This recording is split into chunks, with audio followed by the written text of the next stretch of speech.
विश्व संस्था यूनो का ये भवन, उसमें मंगल भवन की कथा चल रही है। जो कथा अमंगलहारी है, हमारा संवाद चौथे दिन में प्रवेश कर रहा है। कथा का केंद्रीय टॉपिक है मानस वसुधैव कुटुंबकम। हम संवाद में प्रवेश करें इससे पूर्व आज यहाँ भारतीय व्यासपीठ, जो वैश्विक व्यासपीठ है, त्रिभुवनीय व्यासपीठ है, उसको आदर देने के लिए, सम्मान देने के लिए हमारे जो आत्मीय महानुभाव जो आए, यहाँ आदरणीय महानुभाव जो आए, मैं बहुत बहुत साधुवाद देता हूँ कि आप आए और आपने कुछ अपना आदर भी व्यक्त किया। ये आपकी उदारता है, आपका शील है, मनुष्यत्व का ये स्वभाव है। मैं स्वागत करता हूँ, बहुत बहुत धन्यवाद व्यक्त करता हूँ। लेकिन आपने जो आदर व्यक्त किया, ये तो आपकी महिमा है और मैंने सर आंखों चढ़ाया, क्योंकि व्यासपीठ का सम्मान है। लेकिन ये घटना यहाँ घट रही है, उसके मूल में तो हमारी रमाबेन जसाणी परिवार के सभी सदस्य हैं और इनमें से प्रधान आशीष और कृष्णा दोनों ने ये पवित्र संकल्प और उसके लिए प्रयास भी किया और फलस्वरूप हम यहाँ हैं। तो मैंने सोचा कि ये जो स्वीकार, जो सत्कार, जो आदर व्यासपीठ के प्रति रखा गया, उसको मैंने सिर पर चढ़ा करके इन दोनों को मैं प्रदान कर देता हूँ व्यासपीठ के प्रसाद के रूप में। ये आप रखिएगा, ऐसा मेरा विनय। आप कुछ कुछ हिंदी बोले, मुझे बहुत अच्छा लगा, और आपका अंग्रेजी तो कहना ही क्या, लेकिन हिंदी भी बहुत अच्छा लगा, बहुत अच्छा लगा।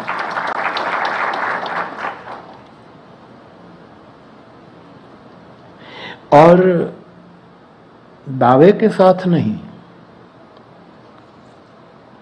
भाव के साथ मैं कहना चाहूंगा, जैसे आपने भी नोंद ली कि ये संस्था जो काम कर रही है, उसके मैं बहुत जिम्मेवारी के साथ साधार कहना चाहूंगा, इनके बीज रूप सूत्र रामचरितमानस में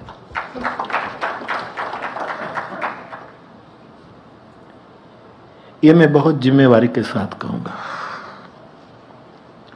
आप कहेंगे कि कैसे? इसके लिए आपको उदार होना पड़ेगा, लघु चेत साम से नहीं होगा।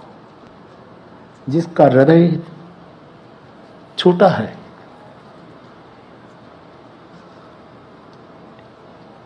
विशाल नहीं है, वो इस बात को नहीं समझ पाएंगे।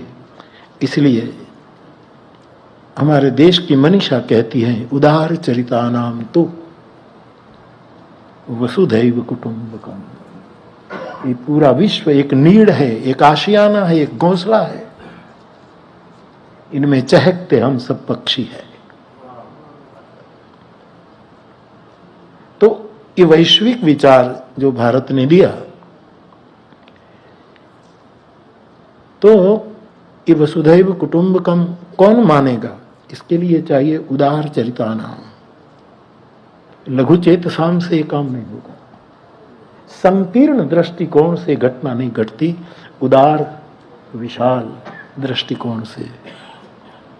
तो रामचरितमानस में बीज रूप में सब, मैंने ये पूरी माहिती मेरे पास मेरे सब विद्वान भाई बहन यहाँ आए, साहित्यविद आए हैं, मुझे सब भेजते रहे। मैं आपसे एक बहुत बड़ा प्यारा प्रश्न है, आज तो बहुत प्रश्न है तो मैंने ऐसे ही रख लिया, लेकिन एक प्रश्न महत्व का है प्रसंग के अनुकूल, जो मुझे कल शाम प्राप्त हुआ। आप पूछते हैं कि विश्व बंधुत्व की स्थापना कैसे हो। बड़ा प्यारा प्रश्न है, विश्व बंधुत्व कैसे स्थापित हो। और पूछा है कि क्या आप जब कहते हैं कि सभी सूत्र मानस में है, तो क्या विश्व बंधुत्व का कोई सूत्र मानस में है? मैं त्रिभुवन कृपा से कहूंगा है।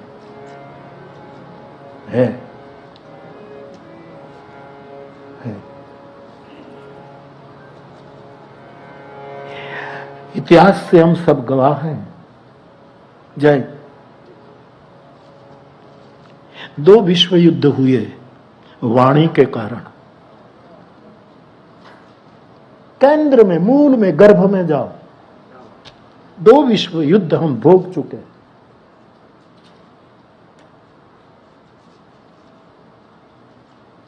अब तीसरा विश्व युद्ध होगा, यदि भगवान करे न हो,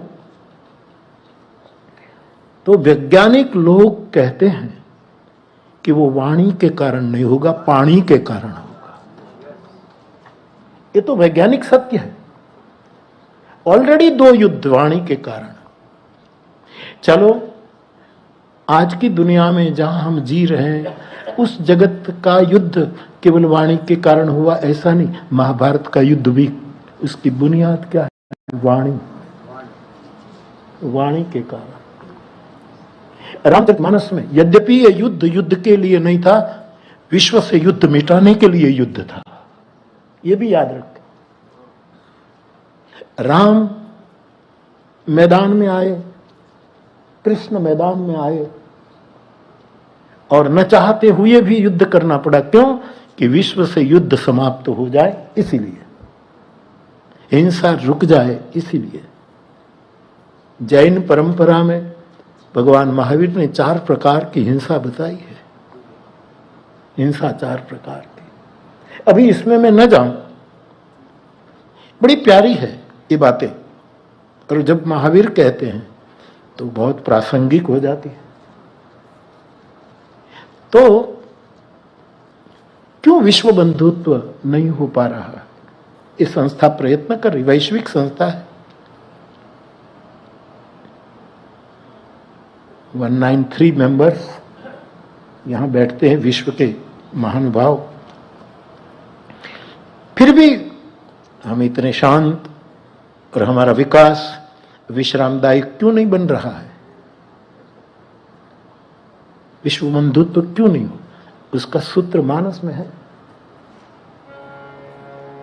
और इतना सरल सूत्र है साहब कि हम सब कर सकते। अवलोकनी, बोलनी, मिलनी, प्रीति परस्पर आस, भायप भली चहुबंधु की, जल माधुरी। इतने ही छोटे छोटे सूत्र है विश्व बंधुत्व के, जो रामचरितमानस से इसकी कुंपले फूटी है। विश्व बंधुत्व, विश्व नीडम, वसुधैव कुटुंबकम के लिए सूत्र समझे मैं और आप। एक पहला सूत्र मानस विश्व बंधुत्व का। आप पूछते हैं और मुझे मानस से मिल जाता है और मैं जवाब दे सकता हूं, इसकी कोई विशेषता मेरी नहीं। आप वही पूछते हैं जो मानस में है। आपकी बुद्धि को वो शिव प्रेरित कर रहा है कि जो इसमें हो, क्योंकि आपकी हर बात का मैं जवाब नहीं दे सकता, मेरी समझ कितनी। यद्यपि आपकी शुभकामना से थोड़ी बहुत समझ है, तो समय कितना तब। हमारे रणछोड़दास जी बापू हुए चित्रकूट के संत, उसके बारे में ऐसा कहा जाता था कि कोई बीमार हो और उसके पास जाए और कहे कि जा बेटा ठीक हो जाएगा, तो अच्छा हो जाता था। तो फिर तो लोग अच्छे ढंग से उसको लेते थे।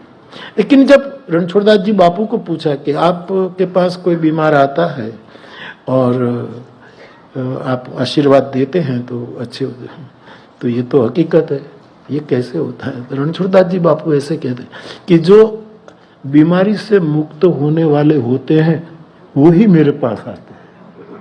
मैं बहाना बन जाता हूँ, मैं निमित्त बन जाता हूँ। वो ऑलरेडी ना आया होता तो भी आपको नहीं लगता साहब, आप बैठे हैं यहाँ के होद्देदार हैं, ये आप सब आज यंत्र मानव की जरूर है, आई नो, आई एग्री, यंत्र मानव की, लेकिन इतनी जरूर नहीं है। और मैं ये भी कबूल करूं कि तंत्र मानव की भी जरूरत है। साधना पद्धति में तंत्र तंत्र तंत्र तंत्र तंत्र, चलो माना भारत की एक विद्या है, लेकिन इस व्यास पीठ से यदि मेरा और आपका संवाद चल रहा है, तब मैं कहूंगा कि आज की दुनिया में यंत्र मानव की भी इतनी जरूरत नहीं है, तंत्र मानव की भी इतनी जरूरत, मानव की एक मंत्र मानव की जरूरत है। मंत्र का अर्थ है यहां विचार, एक विचारशील मानव। मंत्र मानी वैश्विक विचार, मंत्र मानी विवेक विचार, मंत्र मानी हार्दिक विचार। तुलसीदास जी बौद्धिक विचार की बात नहीं करते, हृदय विचारत शंभु सुजाना, हृदय से विचार, हृदय से विचार, हृदय से। मंत्र मानव की आज जरूरत है। इसीलिए राम कहते हैं ये सब मैंने निर्माण किया है, इसलिए मुझे प्रिय है, लेकिन इन सब में मुझे मनुष्य ज्यादा प्रिय है। सबते अधिक मनुज मोहित। तो ऐसा मानव जो प्रभु का प्रिय पात्र हम हैं सब, तो बंधुत्व क्यों नहीं आता? विश्व बंधुत्व उसके सटीक सूत्र मानस में है। मुझे अच्छा लगा जिसने पूछा है, एलए से आया हुआ मेरा युवक, यद्यपि उसने लिपि इंग्लिश थी, भाषा गुजराती थी, इसलिए मैं समझ सका कि बापू इसके बारे में कुछ कर। अवलोकन, एक दूसरे के सामने कैसे देखना चाहिए वो सीख ले। विश्व बंधु एक ही टुकड़ा साहब, अवलोकन, और प्यारा शब्द अवलोकन, अवलोकन। देखना तो ये चर्म चक्षु करती है, अवलोकन तो भीतरी चक्षु करती है। दिव्यम ददामि ते चक्षु। पहला छोटा सा, मेरे युवान भाई बहन छोटे छोटे, कल हमारा एक दुबई से आया बेटा, ये मितुल का भांजा छोटा, गया तो चला गया, इतना छोटा बच्चा मुझे कहे बापू मुझे एक कथा कब दोगे? कहाँ गया वो है? कहीं ठीक है। मैं चुप हो जाता हूं कि ये भाव क्यों उठा। आज विश्व को प्रतिक्रिया की जरूरत नहीं है, प्रतिभाव की जरूरत है। हर जगह प्रतिक्रिया प्रतिक्रिया प्रतिक्रिया प्रतिक्रिया। तूने कहा मैं दो टूक जवाब दूंगा, तूने मेरा अपमान किया सवाए अपमान को। हर जगह प्रतिक्रिया चाहिए, प्रतिभाव। और प्रतिभाव के लिए थोड़ा मन बनाना पड़ता है। क्या कि किसी ने हमारे लिए कुछ कहा तो थोड़ा ठहर कर सोचना चाहिए कि क्यों कहा, कारण क्या है उसके पास। और ગુણાકાર ભાગાકાર સરવાળા બાદબાકી જે આપણને આવડતું હોય એ થોડુંક કરી લેવું જોઈએ, थोड़ी धैर्य रखना चाहिए, और प्लस माइनस क्या है वो सब देख करके बाद में मुस्कुराते हुए जो क्रिया की जाए उसको प्रतिभाव कहते हैं। और सडन तुरंत के तूने थप्पड़ मारी मैं 2 लगा दूंगा, ये प्रतिक्रिया से विश्व में संघर्ष पैदा हुआ। विश्व चाहता है प्रतिभाव। तो विश्व बंधुत्व के लिए अवलोकनी, हम एक दूसरे के सामने देखना सीख ले। हमारी आंख में जब ईर्ष्या द्वेष आता है, किसी को देखकर, किसी की प्रगति देखकर, किसी की तरक्की देखकर, और जब हमारी आंख ईर्ष्या और द्वेष से भर जाए, मैं आपसे विनय करूं, एक बाबा तुम्हारे पास भीख मांग रहा है, उसी समय आपके पर्स में, आपके पॉकेट में, अथवा तो कमरे में जहां हो जो शीशा लटकता हो, उसी समय आप शीशे में देख लीजिएगा, आपका चेहरा मानवीय नहीं होगा। विश्व बंधुत्व कैसे आए? हम अभी देखना ही नहीं सीख पा रहे। मेरे यहां विश्व बंधुत्व के लिए बिल्कुल सटीक जवाब है, अवलोकनी। कृष्ण कैसे देखता था? आपने अपने महाभारत आप उठाओ, और कर्ण सामने पक्ष में है, कृष्ण इधर है, लेकिन कर्ण जब प्रहार करता था और अर्जुन का रथ जो पीछे चला जाता था, उस समय कृष्ण की आंखों में अर्जुन का दर्शन करे तो पते अवलोकनी, अवलोकनी, अवलोकनी, अवलोकनी। हमारे गुजराती में लिखा है, अखाए आ पद अवलोक्यू, जोयू नहीं, अवलोकन की महिमा है। देखने के लिए आंख चाहिए, अवलोकन के लिए बिलोचन चाहिए। बिना बिलोचन अवलोकन संभव नहीं। एक नई नजर, विश्व बंधुत्व, और कुछ नहीं करना, 1 पैसे का खर्च नहीं। तो गोस्वामी जी कहते अवलोकनी। दूसरा सूत्र विश्व बंधुत्व का, बोलनी, एक दूसरे की बोली विश्व बंधुत्व निर्माण कर सकते। बोली, वाणी, वाणी, वाणी।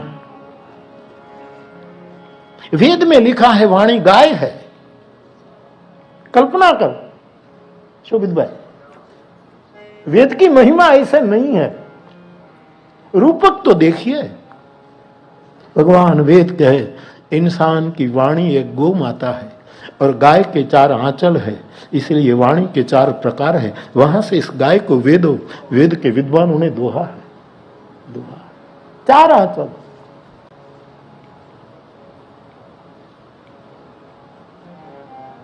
मेरा वेद तो यही है।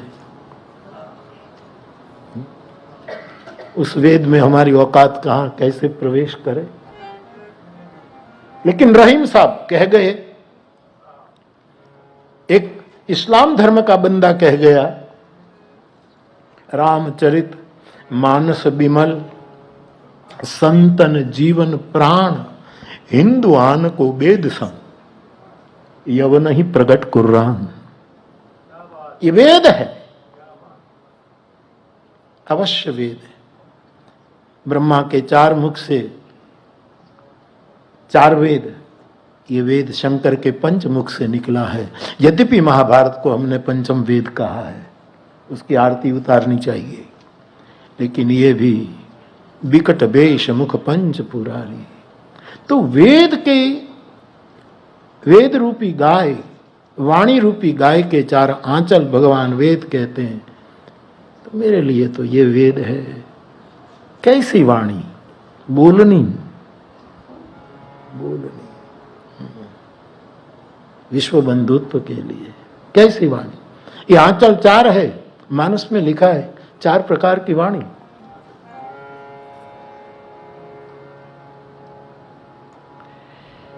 मन संतोष सुनत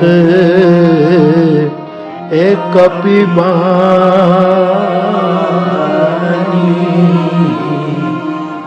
मन संतोष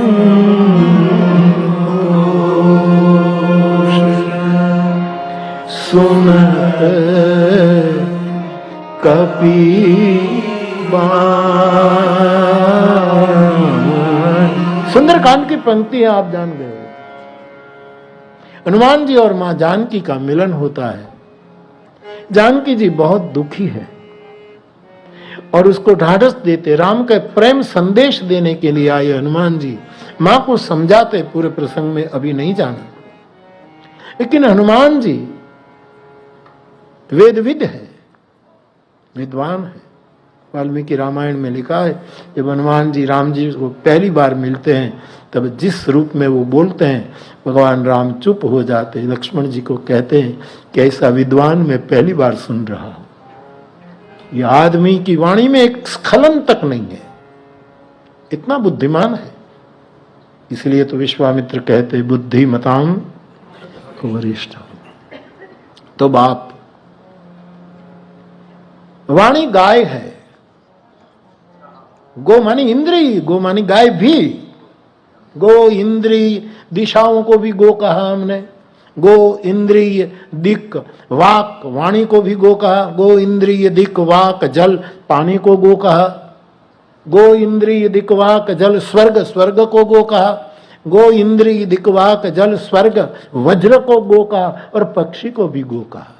गो इंद्रिय दिक वाक जल स्वर्ग वज्र, खग छंद, छंद को भी गो कहा। गोधर, गोतरु, गो किरण, किरण को गो कहा। और गो, गोपाल, गोविंद, सबको गो से हमने बिरदाया। हमारा बहुत भाषा का विलास और वैभव है, हमारी भाषा का गजब। इसलिए मैं कहता हूं मंत्र मानव की जरूरत है। हृदय से सोचने वाले आदमियों की विश्व को जरूरत है। तो 4 आंचल है वेद ने वाणी रूपी गाय के, तो मैं मानस से आंचल का दर्शन कर रहा हूं। मन संतोष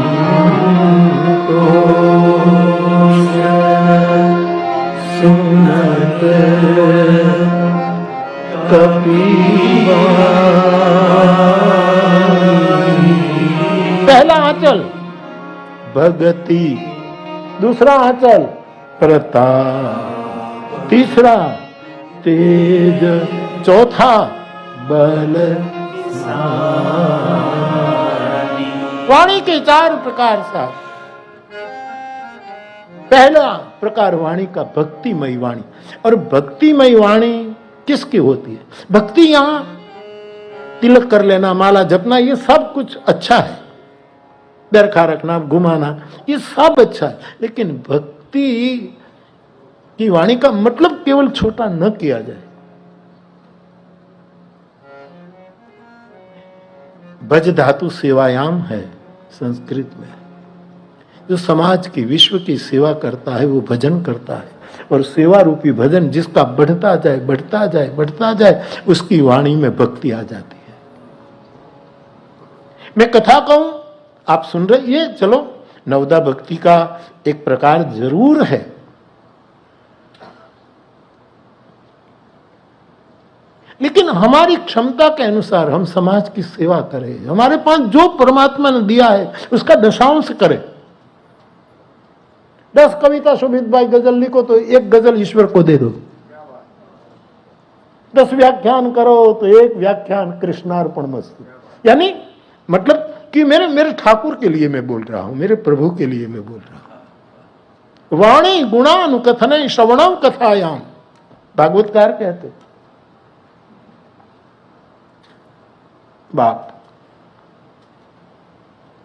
भक्ति, भक्ति का मतलब आप समझ गए। कोई गैलछा, कोई ये इस बात में मैं न जाऊं, आप जानते हैं।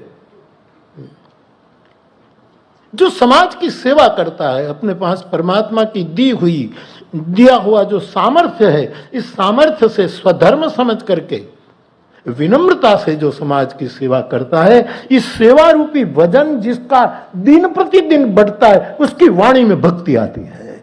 एक वाणी रूपी गाय का पहला आंचल है, ये पहला आंचल। भक्ति, प्रताप,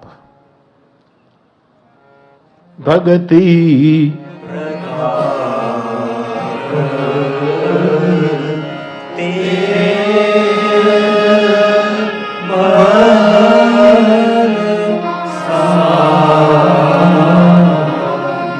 दूसरा आंचल है वाणी का, प्रताप। एक तेजस्वी वाणी, एक प्रतापी वाणी, बोले सो निहाल। वो शेर किसका है वो तो मुझे पता नहीं, कि वो चुप रहे तो दुआ समझो, वो चुप रहे तो दुआ समझो, और बोल दे तो हुआ समझो। प्रतापी वाणी, बोल दे यदि तो बोले सो निहाल एवं मस्तु। नानक ने ये काम कर दिया, कबीर ने ये काम कर दिया, हमारी मीरा ने ये काम, मेहता नरसिंह ने कर दिया, ये काम किया। प्रतापी वाणी मीन्स मैं कैसे प्रकट करूं? भगति प्रताप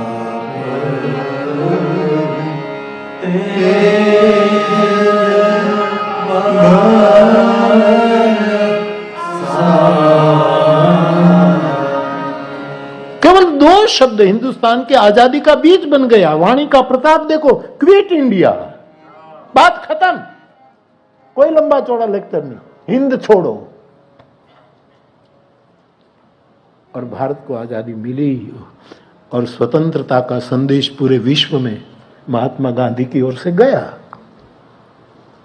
प्रतापी वाणी, इस प्रतापी वाणी के लिए कैसी वाणी नानक की कि आदमी काशी भी जा सका और काबा भी जा सका है।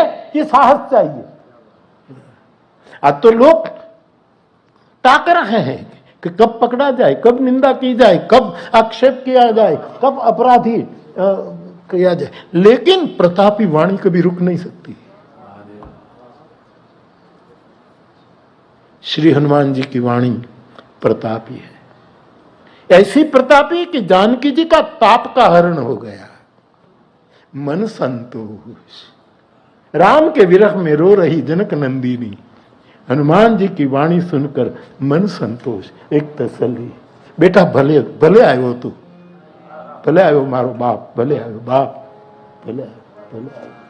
संतोष, प्रतापी वाणी जो हमें भर दे।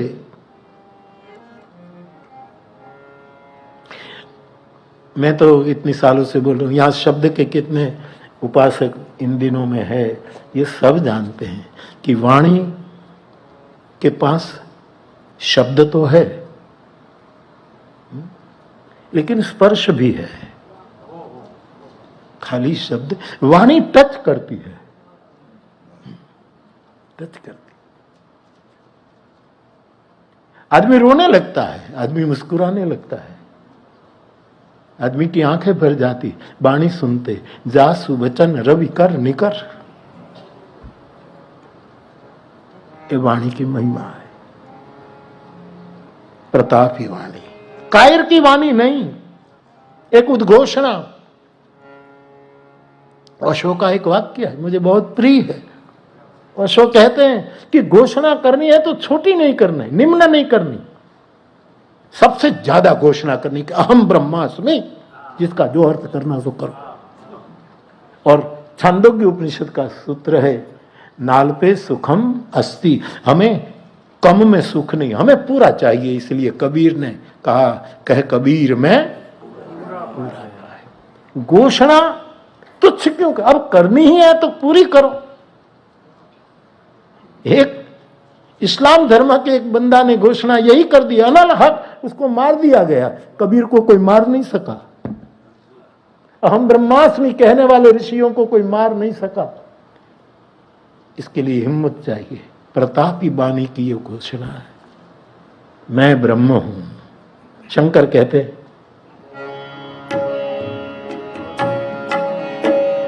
अहम विकल्पो निरा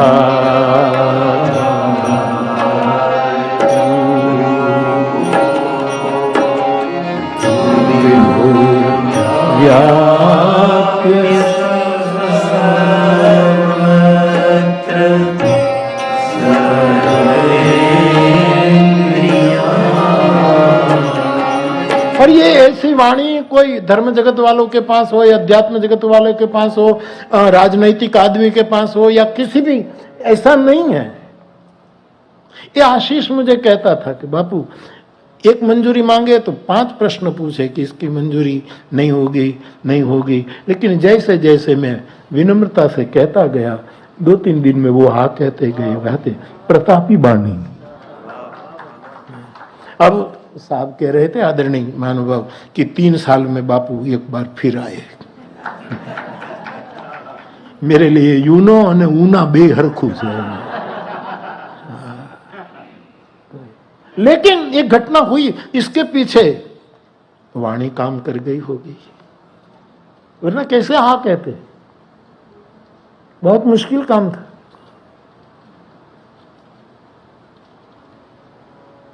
तो वाणी रूपी गाय का दूसरा आंचल है प्रतापी वाणी, जो सीता के शोक को दूर करती है। एक संतोष, एक डकार, एक शांति, मन संतोष सुनत कवि वाणी। ये चरित्र तो देखिए साहब, क्यों वही कथा मुरारी बापू, वही कथा वही चलती ही रहती है, क्योंकि कथा रोज नूतन होती है, रोज नहीं। मुझे तो ऐसा लगता है, आपकी आप जानो, बाकी दिने दिने नवम नवम नमामि नंद। तो शंकराचार्य भगवान कहते हैं कि छोटी घोषणा की घोषणा करनी ही है तो प्रतापी वाणी से घोषणा करे।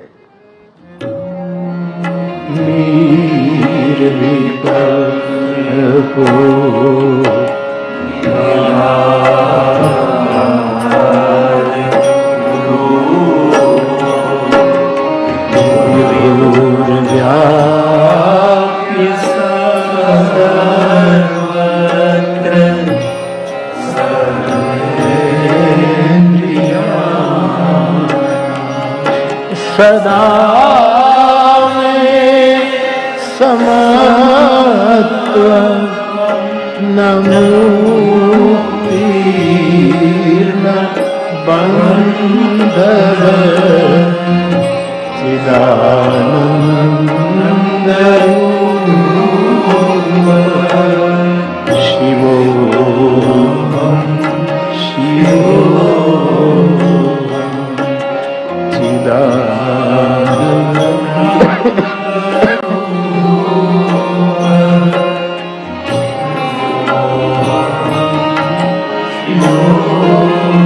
और भारतीय प्रज्ञा से मैं तू निकल चुका था। अहम ब्रह्मास्मि कहने वाला भी कहता है श्वेत के तो तू भी ब्रह्म है, मैं और तू जिसने मिटा दिया। यह था अद्वैत का ध्वजारोहण। प्रतापी वाणी लोक स्तर पर भी, सामान्य हमारे व्यवहार के जगत में भी प्रतापी वाणी काम कर जाती है। हम विनोद में कहते हैं ना कि मुंबई जैसे महानगर में एक बड़े बिल्डिंग है, एक उधर बिल्डिंग है, सामने सामने इस फ्लैट में एक परिवार रहता है, अरे आमने सामने खिड़की लगती है। इसमें इस फ्लैट में जो रहने वाला था उसने उस भाई से कर्जा लिया था और समय पर रुपया दे नहीं पाता था, तो रात को बेचारा न सो सके, बैठे बारी खोले और जो मांगता था वो बारी खोले, कल पैसे दे देना, पैसे दे देना। तू बेचारा इतना घबराई, दे नहीं पाता है, फिर अंदर चला जाए, फिर लेकिन वो जागता ही रहता है, पैसे कल दे देना। उसकी पत्नी ने कहा कि क्यों आप, बोले देखो मांगता है, कल नहीं दूं तो ऐसा करेगा। पत्नी ने कहा अब मैं उसको जवाब देती हूँ, उसको कहते प्रतापी वाणी। खिड़की खोली और उसने क्या, पैसे दे दो। तो पत्नी ने कहा जो करना हो कर ले, एक पैसा नहीं देना है, जा जो करना कर। इतना कहकर पत्नी ने अपने पति को कहा कि अब वो जागेगा, तू सो जा। ये प्रतापी वाणी है, ये तो मेरे विनोद के लिए, लेकिन वाणी में बहुत बड़ा सामर्थ्य है साहब। इसलिए मेरे तुलसी सबसे पहले राम की भी वंदना नहीं की मानस में, गणेश की भी वंदना न की, हनुमान की वंदना न की, शिव की वंदना न की, ब्रह्मा की वंदना न की, परात्पर ब्रह्म की वंदना न की, और वो पहले वंदना करते वंदे वाणी विनायक, मैं वाणी की वंदना करता हूं। वेद में तो सरस्वती का वर्णन करते हुए मातृ का वक्ष के जो दूध धारा का वर्णन वेद में है कि माँ हे शारदा, तेरे वक्ष से जो जो दूध प्रकट होता है, इसमें हम भारतवासियों पुष्ट होते हैं, हमारा अंग पलता है। तो चिदानंद रूप छांदोग्य उपनिषद कहती है, घोषणा कर, ओशो ने इस टुकड़े को पकड़ा, निम्न स्तर की घोषणा। अब कहना ये, मांगना ही है तो पूरा मांग लो ना यार, हमें कम में सुख नहीं है, हमें पूरा चाहिए।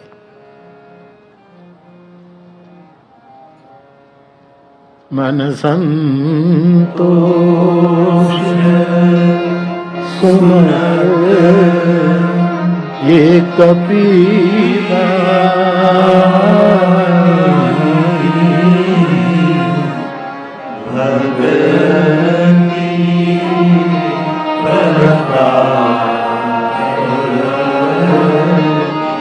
तेज बाल।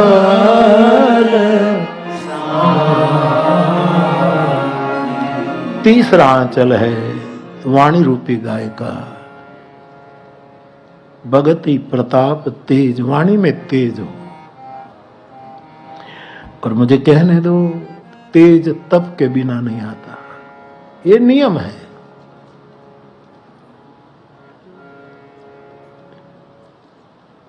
जो भी सहना पड़े, यदि हम सच्चे हैं तो सहते जाओ, ये तप है। मैं तो इतना ही कहता हूं कि आप सत्य हैं तो सत्य साबित करने की भी चेष्टा नहीं करनी चाहिए। हर बात का जवाब देना कोई हमारी जिम्मेवारी नहीं है।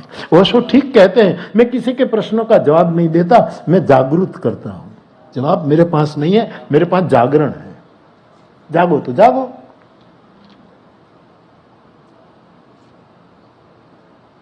वाणी का वैसे भी, ये भी वेद में है कि हम लोग तो वैखरी वाणी ही बोलते हैं। हम सब, मैं और आप सब करीब करीब वैखरी, परा, पश्चंती और मध्यमा, तो ये वाणी तो अभी छुपी है साहब, अभी प्रकट होने की शायद ऐसा काल आए कि ये तीनों वाणी प्रकट हो जाए। परावाणी, जिसको हमारे सौराष्ट्र के भजनिक लोग 52-12 कहे थे, वो परावाणी, 12 से 12, पूरी 12 खड़ी से बाहर 52 अक्षर थी। खेल खेली ले चौधारो, प्राचीन भजनों में गुजराती संत वाणी के, खेल खेली ले चौधारो, जोई ले कोई बोले छे 52-12, 52।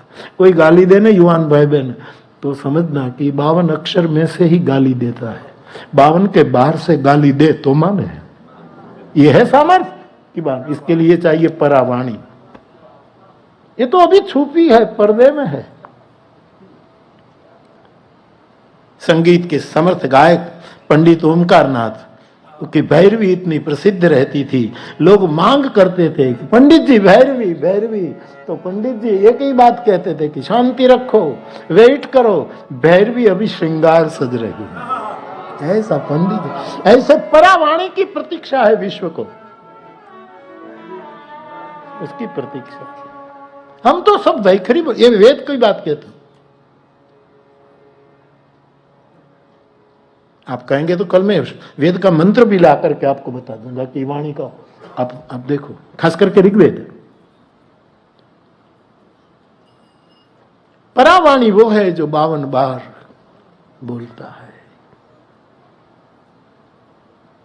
पश्चंती वाणी वो है, मैं कहता निज आंखन देखी, कबीर ले गया।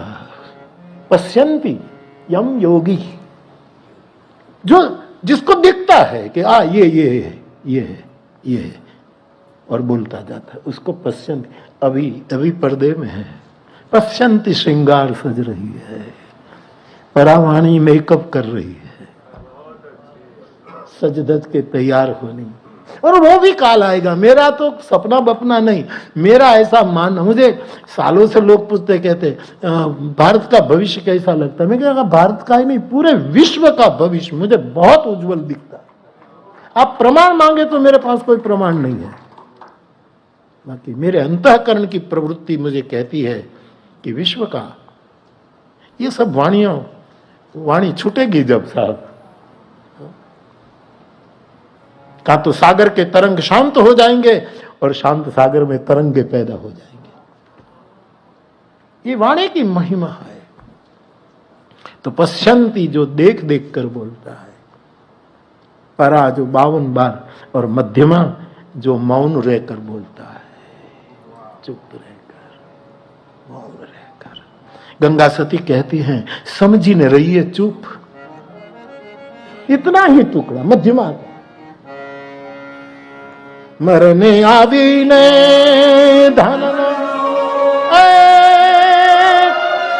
ढगलो करे, मरने भले होई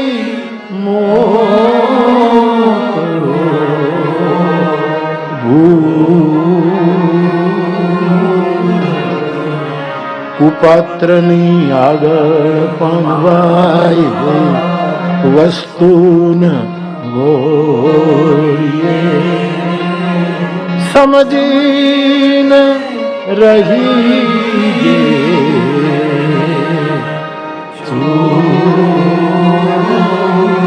बावन बार, और देखते बोलना, इनके बीच में है मौन मध्यमा, परा पश्यंती मध्यमा।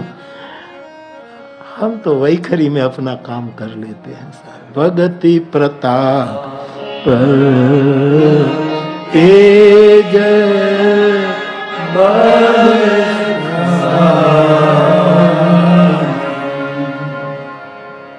शब्दों में जिनको खबरा पड़ी, जने शब्द सेव्यो हशे, जने वाणी नी सेवा की होगी, उसकी वाणी में तेज आता है।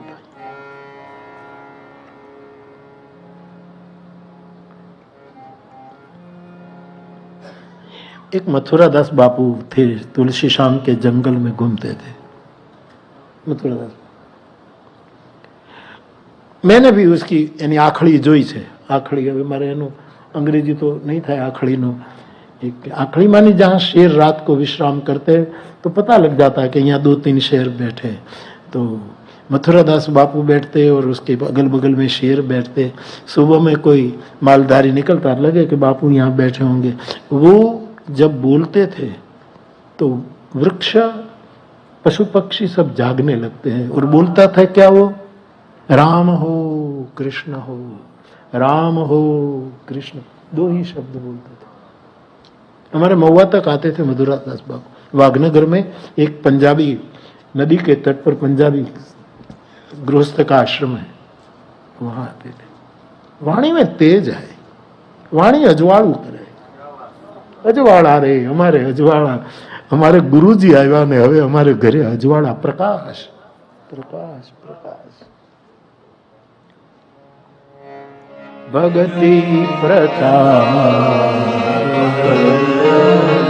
तेज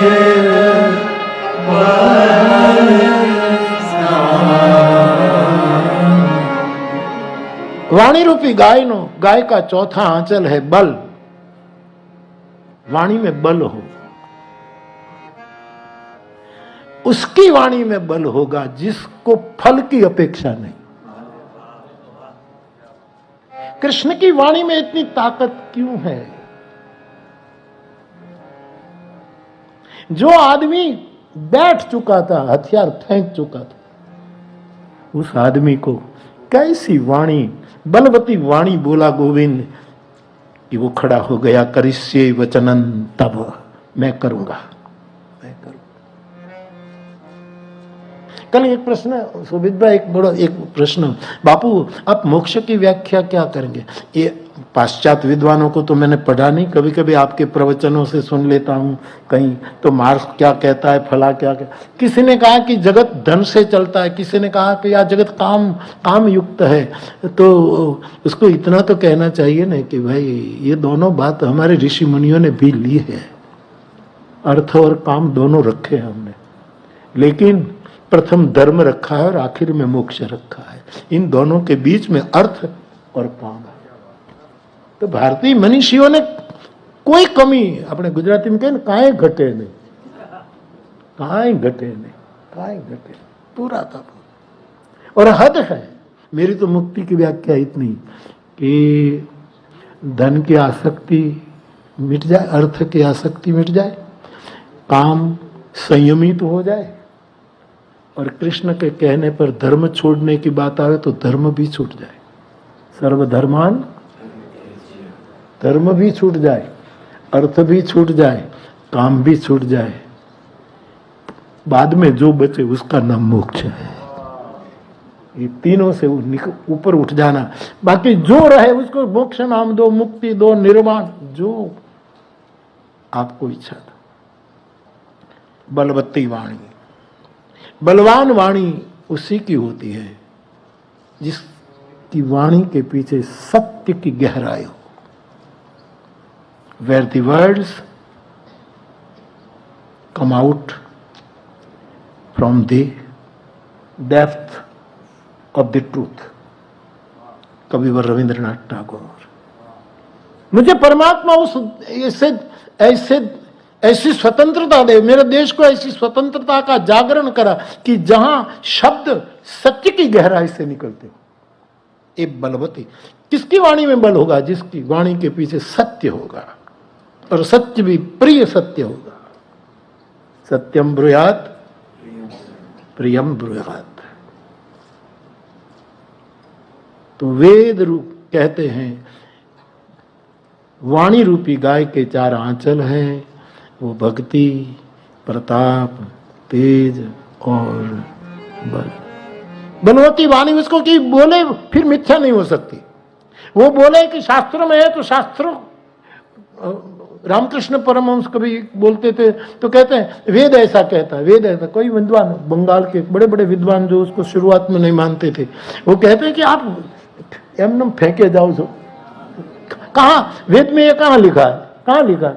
निपट अनपढ़ थे ठाकुर, वेद में कहा? तो इतना ही कहते हैं, मैं कहूँ वो ही वेद है। वेद उस समय लिखना भूल गया है, आज मैं कह रहा हूँ वो ही। ये बलवान वाणी है, वेद भूल गए लिखना, ये बलवती वाणी है। अवलोकनी, विश्व बंधुत्व, एक दूसरे को देखना सीखे, एक दूसरे को देखे।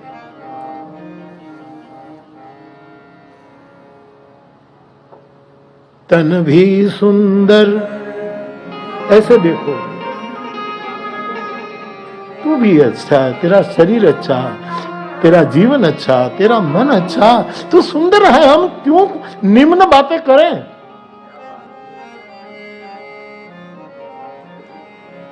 तन भी सुंदर, मन भी सुंदर, तुम सुंदरता की मूरत किसी और को शायद कम होगी, मुझे तेरी बहुत जरूरत पहले भी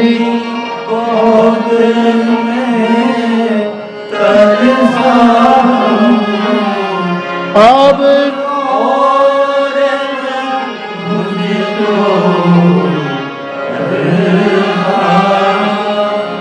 कहने का मतलब साहब, अवलोकनी, ऐसे देखे, बोलनी, ऐसा बोले, विश्व बंधुत्व के सूत्र। अवलोकनी, बोलनी, मिलनी, एक दूसरे मिले।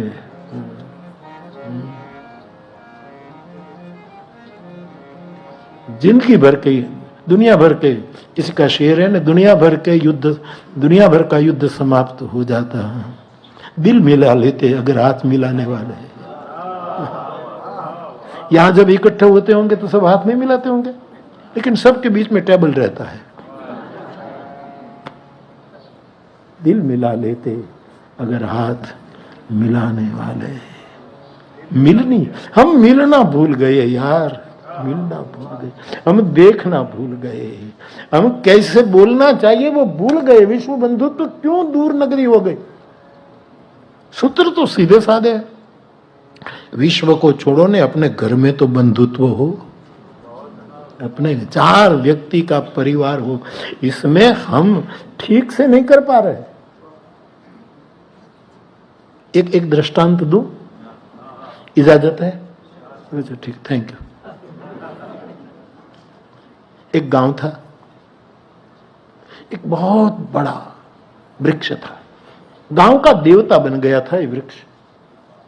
मानो कई बुजुर्गों को इकट्ठा करके ये वृक्ष बनाओ, इतना सुंदर घना। इनके नीचे लोग विश्राम करते थे, उसके फल प्राप्त करते थे, इसकी छांव में मौज करते थे। बच्चे लोग रस्सियां डाल करके झूला झूलते थे, आशियानिया में बच्चे, पक्षी के बच्चे चहकते रहते। क्या था, कितने जीवों का ये स्थान था। एक समय ऐसा आया कि ये वृक्ष सूखने लगा, पत्ते जड़ने लगे, पीले होने लगे। पूरा गांव दुखी हो गया कि हमारे गांव का ये देवता, वृक्ष देवो भव, इसको क्या हो गया। 1 साल लोगों ने देखा, वो सूखता ही जा रहा है, सूखता ही जा रहा है, सूखता ही जा रहा है। एक साधु आया, गांव वालों ने पूछा कि महात्मा जी हम चिंतित है। बोले क्या? ले गए उस वृक्ष के पास, ये हमारा गांव का देवता था, और क्यों क्या हुआ खबर नहीं, पान गिर रहे हैं, सूख रहा है, क्या है। हम पानी खाद डालते हैं, जल पिलाते हैं, लेकिन कुछ नहीं हो पा रहा। तो कहा कितना ही पानी डालो, और फिर गंगा जी की एक छोटी सी कैनाल निकाल करके पूरे पेड़ के मूल में डाल दो तो भी हरा होने वाला नहीं है। क्यों? कि इसकी जड़े में कुछ कीड़े घुस गए हैं। एक कीड़े को निकाल दो, फिर कोपले फूटेंगे। ओशो की एक श्रेणी थी, जब विदेश से आए, जब मुंबई में रहे, फिर पुणे गए, तब उसने एक उसकी किताब छोटी सी किसी ने मुझे दी थी। फिर हरा भरा कीड़े। बोले महाराज जड़े में कीड़े कैसे? बोले ये आंख तो आपके पास नहीं है, मैं योग दृष्टि से देख लेता हूँ कि कीड़े। तो सब पूरा गांव हाथ से नाखून से खोदने लगे, कोई फावड़ा ले आया, कोई कुछ ले आया, खोलो, जड़ तक पहुंचे और कीड़े को निकाले। सही में कुछ कीड़े थे, और साहब ये तो कहानी है, कीड़े को मार दिए, और 1 सप्ताह में ये पेड़ फिर हरा भरा होने लगा। हमारा परिवार एक पेड़ है। हमारा परिवार क्या, वसुधैव कुटुंबकम, एक बहुत घना पेड़ है। वो क्यों सूखा जा रहा है? क्यों उसकी हरियाली खत्म होती? कुछ कीड़े हैं, और तलगा जड़ा ने 5 कीड़े खोजे हैं। ये 5 कीड़ों को यदि मार दिया जाए, 5 कीड़े को मार दिया, फिर हमारा विश्व बंधुत्व, हमारा वसुधैव कुटुंबकम, हमारा परिवार, इन सब में ये बात स्थापित हो जाएगी। ये 5 कीड़ा है। एक कीड़ा है अहंकार। छोटा सा परिवार अहंकार के लिए दुखी है।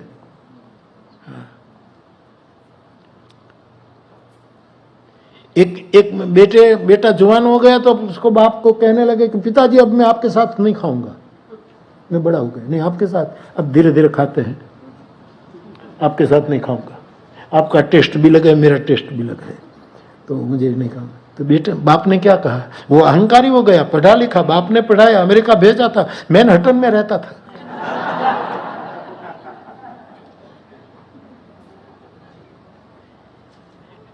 तो उसमें अहंकार आएगा। लेकिन बाप कैसा था? बुजुर्ग था, अनुभवी था। उसने कहा बेटा तुम मेरे साथ मत खाना, मैं तेरे साथ खा सकता हूं। समाधान हो गया साहब, कीड़ो मरी गयो, कीड़ा मर गया। कीड़ा, अहंकार का कीड़ा, ये हमको परेशान कर रहा। विश्व संस्था अथवा तो कोई भी संस्था जितना विश्व चाहता है इतना परिणाम क्यों नहीं दे पाता है? इस वट वृक्ष के नीचे भी कहीं किसी के अहंकार का कीड़ा अभी काम कर रहा है। एक दूसरा कीड़ा अधिकार, हमारा अधिकार है, हमारा अधिकार, हाँ, हम जो चाहे सो करें, हम ये करें। ये दूसरा अधिकार का कीड़ा है, उसको मारना पड़ता है। तीसरा कीड़ा है अस्वीकार। रहीम रोशन कीजिए, कोई कहे क्यों है, हंसकर उत्तर दीजिए हाँ बाबा यूं है। अस्वीकार विश्व बंधुत्व अथवा तो वसुदैव कुटुंबकम का ये तीसरा कीड़ा है, अस्वीकार। चौथा कीड़ा है महत्व का कीड़ा है, वो मरना चाहिए, असहकार। एक दूसरे को सपोर्ट करना हम बंद कर देते हैं। राम कहते सब पर मोरी बराबरी दाया। असहकार वो भी एक कीड़ा है। पांचवा कीड़ा याद नहीं है, मर गया समझ लो। अभी क्या करो, याद मर गया, याद नहीं है। पकड़ने गया लेकिन छुट निकल गया, मर गया। ये चार मरे तो पांचवा अपने आप मर जाएगा साहब। और कहते हैं ये पेड़ फिर हरा भरा, फिर जल। अब देखो ये पेड़ फिर सूख न जाए, कीड़े तो मर गए लेकिन फिर न तो उसको अब नया खाद डालो, अब नया पानी पिलाओ, नवी बाड़ बनाओ, ताकि ये पेड़ वसुधैव कुटुंबकम का ये घना वृक्ष पल्लवित रहे, ऐसे रहे। उसके लिए हमें और आपको कुछ करना पड़ेगा। जिस संस्था में हम बैठे हैं ऐसी संस्थाओं को भी करना पड़ेगा। और तेलगा जरडानी रूपावा नदी माथी में 5 पानी नक्की कर्या छे कि ऐसा पानी पिलाओ। एक सहनशीलता का जल पिलाओ। 5 शील, पंचशील हमारे यहाँ बहुत प्रसिद्ध बात हुई। पंचशील, पंचशील, बुद्ध के काल में भी आदरणीय गुणभाई शाह ने तो पंचशील यात्रा भी निकाली थी। आदमी संस्कारशील बने। शील बहुत बड़ा प्यारा शब्द है। हाँ, 5वां कीड़ा मुझे मिल गया, मरा नहीं है अभी, एक मिनट में मिल गया, पकड़ लो। वो है अनियंत्रित स्वतंत्रता। अनियंत्रित स्वतंत्रता देनी ही चाहिए, अनियंत्रित नहीं। कल हम एक बेटी के घर हम चाय पीने गए न्यू जर्सी, तो बेटी हमको कहती बापू मेरी 16 साल की बेटी है लेकिन भगवत कृपा कथा सुनती है, इतनी इस दुनिया में रहकर भी इतनी भाव और इतनी भारतीय सभ्यता को निभा रही। ये जो शील है, मेरी दक्षिणा तो बाप यही है। आप मुझे क्या दो, मैं क्या लूं आपसे? आपने बहुत दिया, दक्षिणा यही है। सहनशीलता बढ़ाओ, संस्कारशील हम में आए, संवेदनशील हम बने। संवेदना खत्म होती जा रही। तो इस विश्व बंधुत्व की बात जब पूछी गई तो इसीलिए मैं आपको ये संवाद में लिए चला। अवलोकनी, बोलनी, मिलनी और तुलसी प्रेम करने की स्वतंत्रता देता है। प्रीति, एक दूसरे से प्रेम करो, ये मैं नहीं कह रहा हूं। प्रीति दुनिया में मुझे समझ में कितनी आखिर 4-5 साल से तो बहुत बोल रहा हूं कि भाई यहाँ उपवास करने की छूट, पालना करने की छूट, हरिद्वार जाने की छूट, मुंबई जाने की छूट, कथा में जाने की छूट, मैनहट्टन में घूमने की छूट, होटल मोटल में रहने की छूट, घूमने की छूट, खाली प्रेम करने की ही छूट नहीं। ये कैसी दुनिया में हम आ पड़े हैं साहब? मेरे सामने से हटा दो ये दुनिया।